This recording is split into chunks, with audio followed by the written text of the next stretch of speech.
Hi everybody, this is Caroline Sotheby and welcome to Up, Down, and Around Town. Hey, you have to sit down for about the next half hour because my guest has got so many things to talk about. She's got a couple of other titles on the end of her name. And so we'll go right to Kelly Stick. And hey, welcome to the show. And I know we have to hurry up because you're going to move from this to the council chambers in 40 minutes. Yeah, never a dull moment over here. Okay. Hey, what have you been doing lately?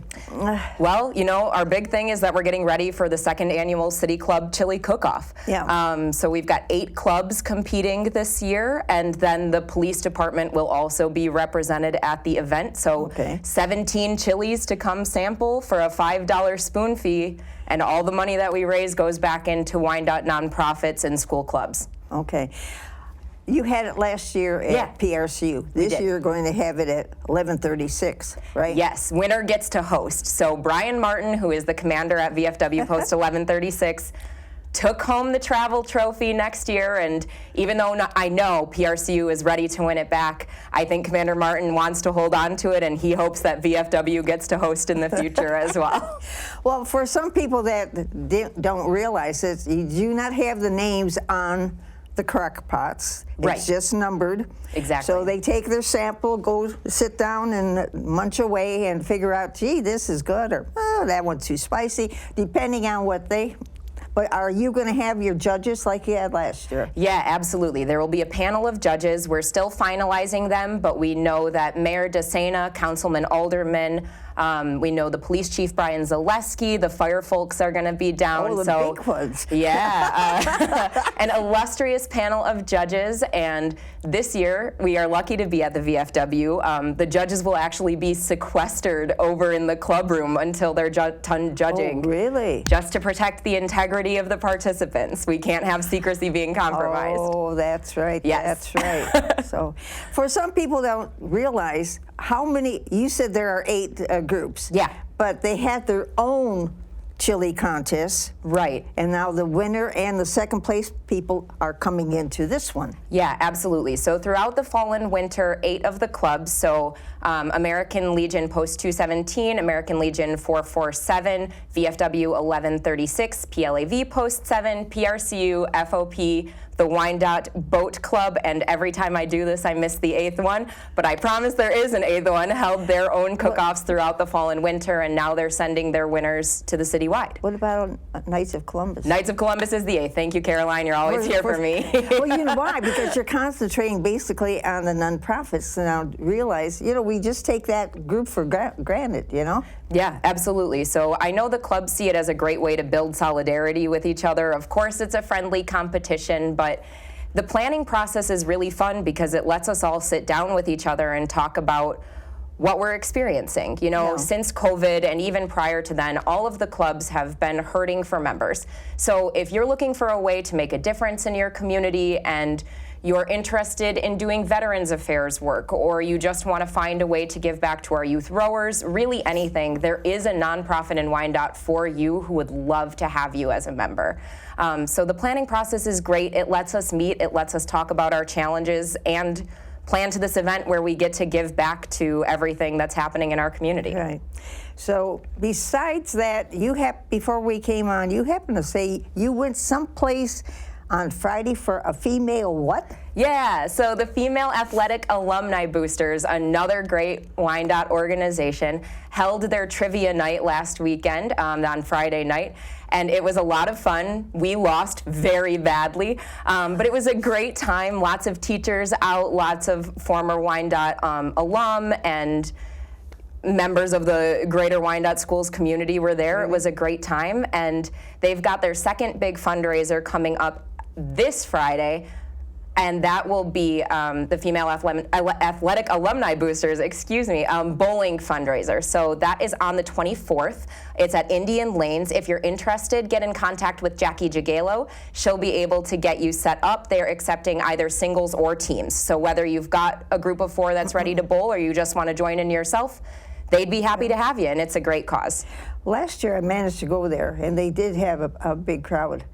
So that's good that they have a following and more people can come, the better yet. Yeah, it's amazing. And I think that it speaks to the history of women's sports at Roosevelt and the fact that we do have this group that's dedicated to ensuring they succeed as much as the men's sports do. Well, you got to give credit to Tom Wilson. Absolutely, yes. I mean, he's the one that even in the volleyball game, he's in the bleachers, and they probably think, oh, gee.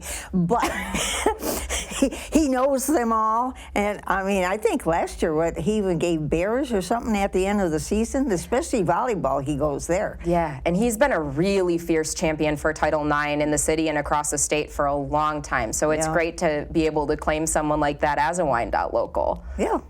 Okay, so that's one thing, and another thing. Anything else now besides this?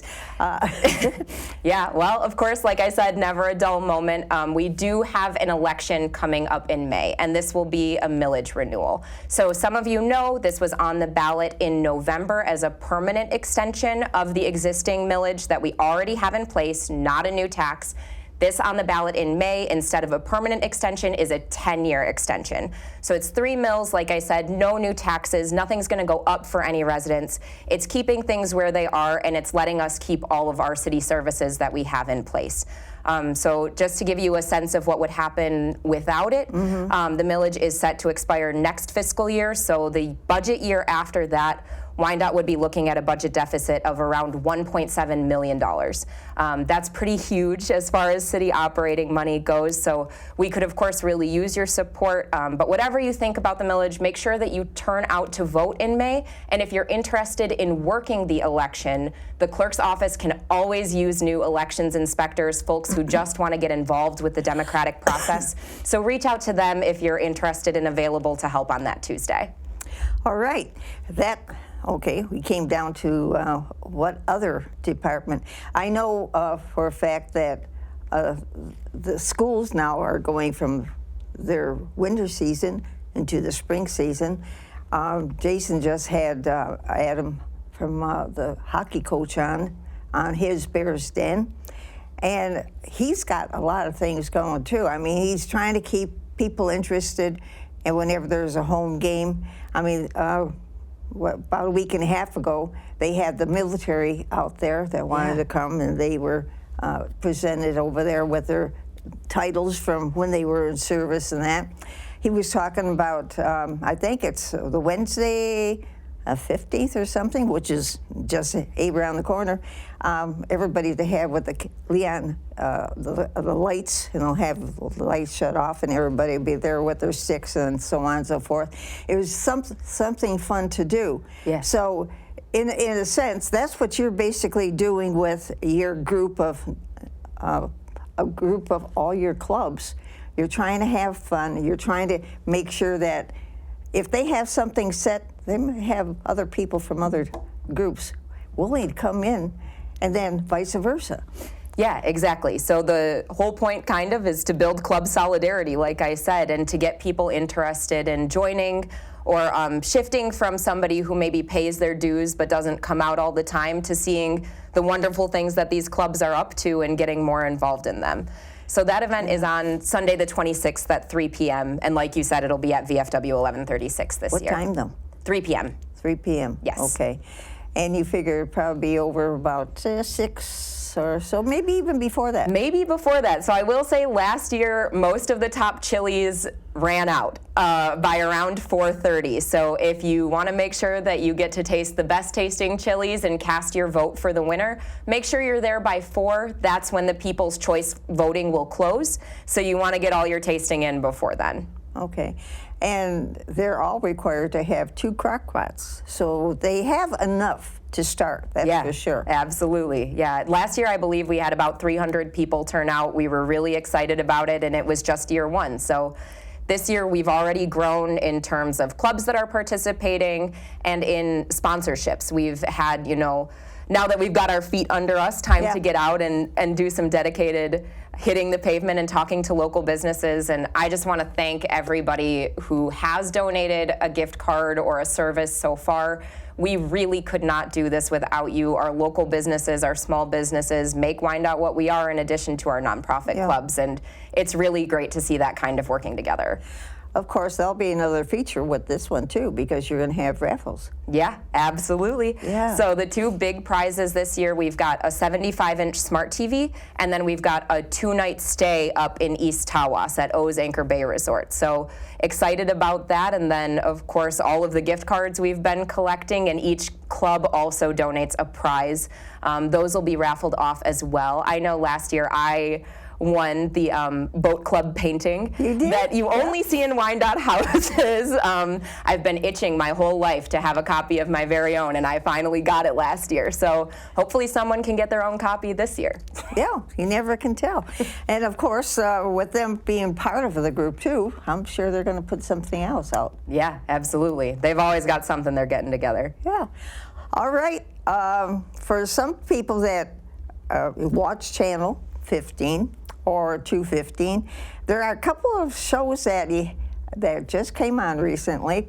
One is called Downriver Council of the Arts. Do we have to explain that one? Yeah, a little bit. It so happens that Rich Campbell, who started with me during the COVID season, we were going around town with a camera and doing interviews then, sort of stuck with me and likes doing all the interviews. And this time they're going to be artists from the council. If you haven't seen it yet, this is Monday, and of course you might see it. You can watch tonight at 10:30, on Thursday at 9 p.m., Saturdays 3 times, 12:30, 7:30, and 10 p.m. And so that's a new one that just came out this week. Next week you're going to see Joe's Drum Shop. And hey, that's something different. When I was talking to Kelly about it, she said, that'd be interesting, because he's been a teacher of all these years. Yeah. He does his teaching from the basement now. He's starting off with the drums, and I guess Neil said sooner or later he'll probably, the guitar, and then what? And the piano. And the piano. Whoa. That'd be, who's going to bring the piano? Or is there going to be one?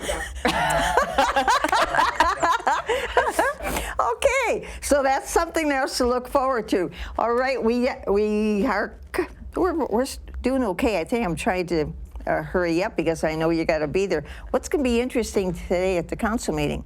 Or Caroline, I'm knocking on all kinds of wood, but I think it's going to be a pretty light meeting.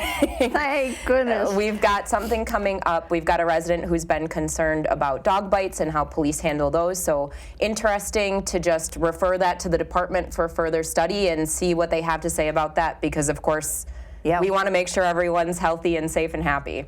Well, just like last week, I noticed that Archie Hamilton was having another session on, what happens if somebody comes in with a gun or a shooter, especially with all the problems that they had with the schools and that.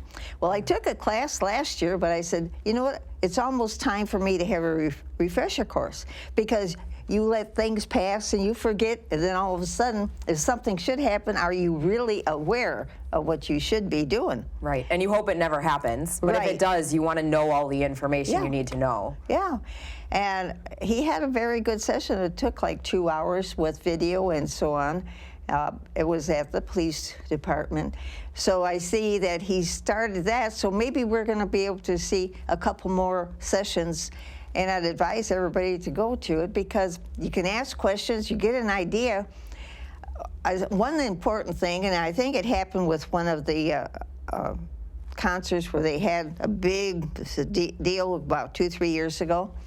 If you're going to a concert or you're going someplace new, make sure you're aware of where the exit signs are. Yeah.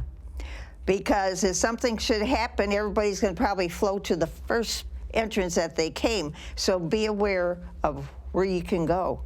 And So we'll have to get him to maybe come back on or get some idea of what's going on. Yeah. And because you never know. Exactly. It's scary. And it's better safe. Yeah. Oh, another thing, before you came on, I was going to put on something, and I thought, no, we don't have time.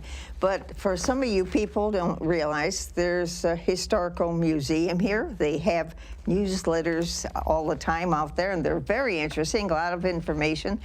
They had all the wedding dresses from the like 1800s to the 1900s.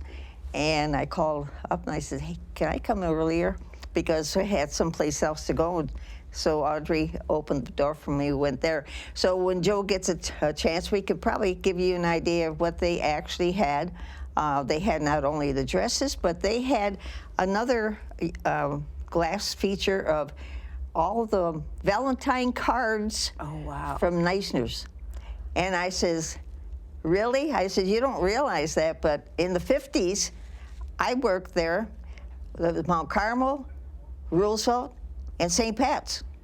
So we all had a chance to know a little bit about sales and retail and everything else. So when you think about that, you say, I remember when. So, hey, okay, remember when again? Back to the 26th?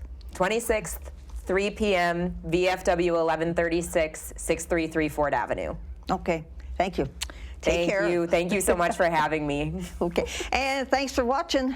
We'll Happy see you. Valentine's Day. Yeah, we'll see you next time on Up, Down, and Around Town. Take care now. Bye-bye.